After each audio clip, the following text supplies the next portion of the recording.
अजित पवारांनी राष्ट्रवादीच्या आमदारांना तंबी दिलेली आहे। पक्षाची ताकद दाखवा, मतदारसंघामध्ये फिरा अशा सूचना अजित पवार यांनी राष्ट्रवादीच्या आमदारांना दिल्यात। विनाकारण मुंबईमध्ये राहू नका असंही अजित पवारांनी सांगितलंय। राष्ट्रवादी काँग्रेस पक्षाच्या कालच्या आढावा बैठकीमध्ये अजित पवारांनी आमदारांना तंबी दिली आहे। तसंच संपर्क मंत्र्यांच्या कामावर देखील त्यांनी नाराजी व्यक्त केली आहे।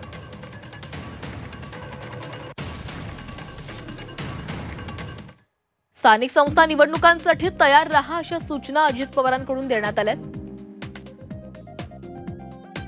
पक्षाची ताकद दाखवा आणि मतदारसंघामध्ये फिरा, कुणावरही अवलंबून राहू नका, विनाकारण मुंबईमध्ये राहू नका, मतदारसंघामध्ये पक्षाचं काम करा अशीही सूचना अजित पवारांनी दिली आहे।